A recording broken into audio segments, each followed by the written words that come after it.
നീ ഭാഗ്യവാൻ തന്നെ. നിന്റെ ഉള്ളിൽ എന്തൊക്കെ വെക്കാം? ഐസ്ക്രീം വെക്കാം, ജ്യൂസ് വെക്കാം, നല്ല കൂടിയ മദ്യം വെക്കാം. എന്താ അങ്ങനെയുള്ള നിനക്ക് വെച്ചുകൂടെ?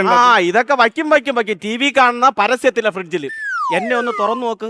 അരമുറി തേങ്ങ, 1 മാസമായി കരിഞ്ഞ കറിയപ്പല, ഒരു പൂത്ത തൈര്, പതഞ്ഞു പൊങ്ങി പാരച്ചൂട്ട് കണക്കായ മാവ്, എല്ലാം പോട്ട് 6 മാസമായ ഒരു ജാമിന്റെ കുപ്പി. ഇവിടുത്തെ ചെറുക്ക എപ്പോഴും വന്ന് തുറന്നു നോക്കും അതിനകത്ത് എന്തോ ഉണ്ടെന്ന് പറഞ്ഞു.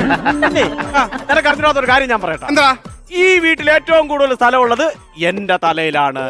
ആര് പറഞ്ഞു? ഏറ്റവും കൂടുതൽ സ്ഥലമുള്ളത് സ്വീകരണ മുറിയിലാണ്. ഓടാ അവിടെ ഞാൻ തെളിയിച്ചു തരാം. ഇവിടത്തെ ചേട്ടൻ വന്നിട്ട് അമ്മാ ഹെൽമറ്റ് എന്തേ? അപ്പൊ അമ്മച്ചി വിളിച്ചു പറയും ഫ്രിഡ്ജിന്റെ മേളിലുണ്ട്. മെഴുകുതിരി എന്തേ? അമ്മച്ചി വിളിച്ചു പറയും ഫ്രിഡ്ജിന്റെ മേളിലുണ്ട്. താക്കോൽ എന്തേ? അമ്മച്ചി വിളിച്ചു പറയും ഫ്രിഡ്ജിന്റെ മേളിലുണ്ട്. റേഷൻ കാർഡ് എന്തേ? അപ്പൊ അമ്മച്ചി പറയും ഫ്രിഡ്ജിന്റെ മേളിലുണ്ട്. മരുന്ന് എന്തേ? അപ്പൊ അമ്മച്ചി പറയും ഫ്രിഡ്ജിന്റെ മേളിലുണ്ടെന്ന്. എനിക്ക് അറിഞ്ഞുകൂടാത്തൊരു കാര്യം, ഈ ലോകം മൊത്തവും കിടന്ന് കറങ്ങുന്നത് എന്റെ തലമണ്ടയിലാണ്.